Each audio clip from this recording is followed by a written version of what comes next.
afar, the world is blue, with an all-encompassing ocean, the source of all life. Without the ocean, the earth would be as bleak, as barren, as Mars or the moon. With every drop of water you drink, with every breath you take, you are connected to the sea, no matter where on earth you live. Life in the sea generates about 70% of the oxygen in the atmosphere. It absorbs much of the carbon dioxide. The ocean drives climate and weather, regulates temperature, shapes Earth's chemistry. The ocean covers nearly 3/4 of the Earth's surface. 97% of Earth's water is ocean, and 97% of Earth's living space is ocean space. The greatest diversity of living creatures is there, from sea creatures, mammals to human beings.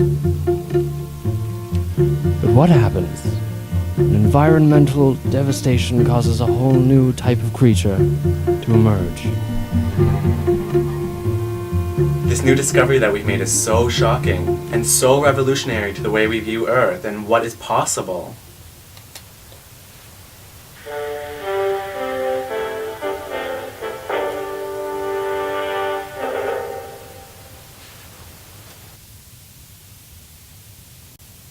In the year 1988, the American National Oceanic and Atmospheric Administration predicted a shocking occurrence. Over the first 5 previous years, researchers had observed that amounts of plastic in the ocean were rising. They noted that high concentrations of marine debris were beginning to accumulate in regions governed by ocean currents.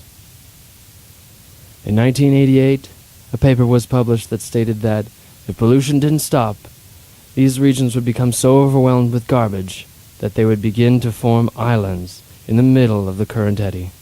They specifically indicated this as a possibility in the North Pacific Gyre, a current vortex in the middle of the Pacific Ocean.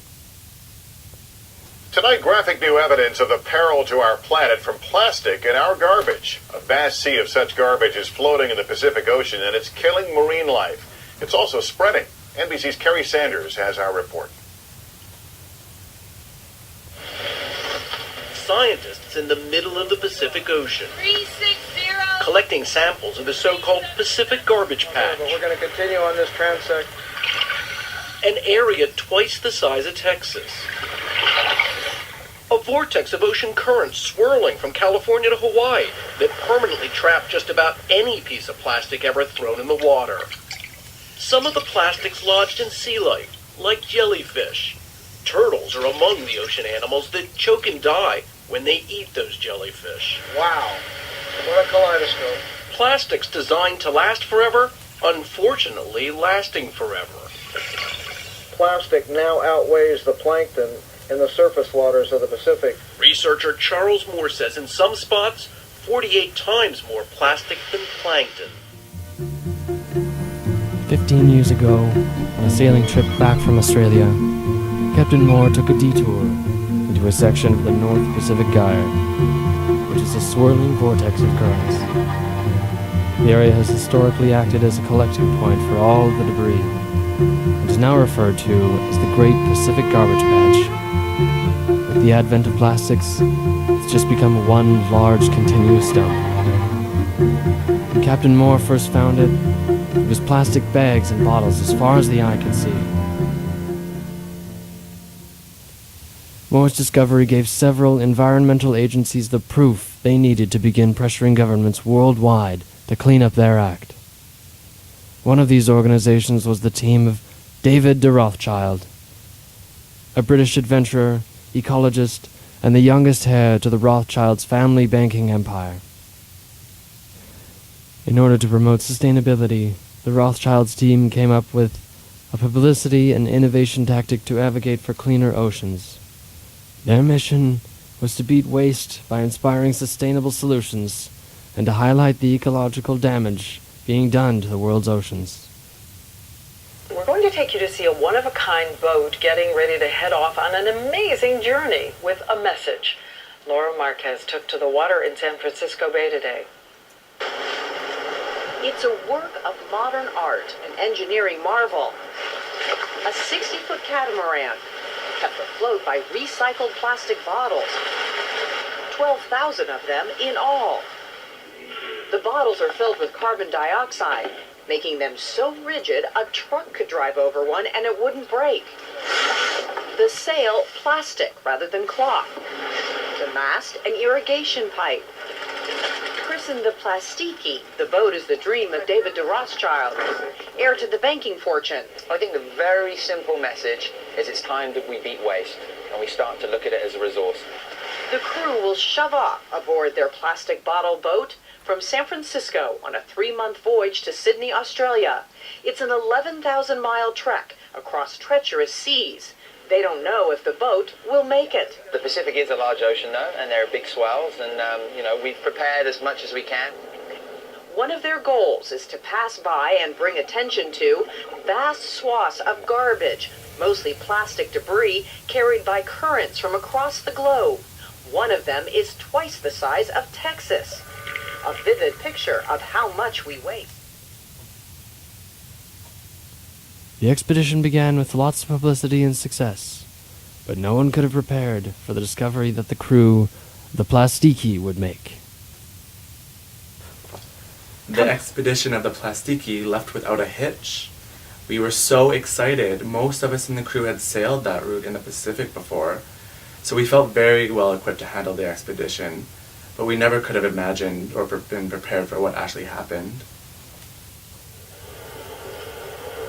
Midway through the trip, and very close to the North Pacific Gyre, the Plastiki encountered a storm that moved the vessel off course. 2 days ago, the Plastiki was cruising along in very, very light wind. I had just got off watch with Vern and Mr. T, and we were probably about 2 hours into our 3 hours of sleep, and I remember being woken up by Mr. T shouting, "All hands on deck." No one in the crew was worried because we had the capacity to get back on course. But then suddenly, our radar started picking up things that shouldn't have been in our vicinity. I said to David, "Look, that looks like land." And David said to me, "No, that's impossible." Until this time, the Great Pacific Garbage Patch was assumed to be something that was floating on the top of the ocean. The idea that it would coalesce into landmass was predicted by no one, least of all the crew of the Plastiki, who was heading right for it. When we realized that the garbage patch had solidified into a landmass, we decided that we really needed to stay there and take some samples. We had enough supplies to be fine for a few extra days, and so we spent some time doing some core samples and exploring of what we could of the area, but the island really went on forever. On the third day I was out exploring, far from the boat, and I heard a noise. Someone was approaching. I stood up expecting to see someone from my crew, and as I watched, this creature covered in garbage came over the hill towards me. When it sees me, it just stops, and then takes off back over the hill where it came from. And I'm just standing there in shock, realizing there are people on this island. Assuming that the one person was an anomaly, a survivor lost at sea. The crew searched for the man until it was clear they needed to continue their journey. When they reached Sydney, they notified the authorities, who immediately sent out rescue boats. I was brought out to the garbage patch situation because, quite frankly, the authorities just didn't know what to do. They had found people on a garbage island in the middle of the sea, and not just one person, a survivor like they originally thought, but people. No one knew how they had come to be there, but they obviously did not want to be rescued in any sense of the word. They were elusive, unfriendly, and seemed to be surviving quite well under the circumstances. Called into the situation as cultural ethnographer, translator, and emergency negotiator, Berzina soon understood something. As I was observing these individuals, I suddenly realized that we were dealing with a completely new form of Aboriginal population. For all intents and purposes, we were on their land. And as soon as I realized that, I knew that a whole new approach had to be taken with these people if we were to help them. Sending the majority of the rescuers away, Rosina stayed on the island for 3 months, watching and waiting, trying to gain the trust of the local population. While she observed, she wrote several papers and started a book on the habits and rituals of what she called the Garbage Patch People. I know that these people had to have originated somewhere, but as I watched them over the months I was there, I realized that their origins, they just didn't matter. They had come up with a whole new society in that space, a whole new way of living. Things like they would rarely be together, but when they were, they had these series of ritualized actions that they would perform in greeting. Most of them didn't have language anymore, but instead they communicated in a series of grunts and hand gestures. They traded with each other for things that they needed. They even had their own form of currency in the form of scavenged bottle caps. All of these things were so incredible to watch and see. It was like being at the beginnings of human culture, watching people come up with customs and habits. It has been such a gift to be able to study these people. They have really given hope that human beings will be able to survive anything, even toxic garbage in the middle of our ocean. After months of study, Rosina recommended that the Garbage Patch People be left alone, with only occasional visits from Doctors Without Borders, who would supply vaccines and sustainable sources of drinking water for the local population. Rosina stated that we have the first chance to change our colonial history by leaving these individuals alone to create whatever type of society they see fit. But we also have the obligation, as we do with all of our fellow men, to ensure that these people receive help if they so ask for it.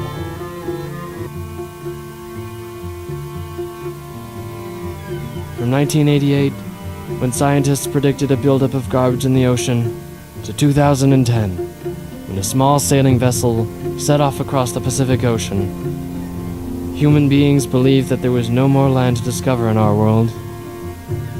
But now we know that not only is there the possibility for land, but even human beings to emerge in places we never thought possible.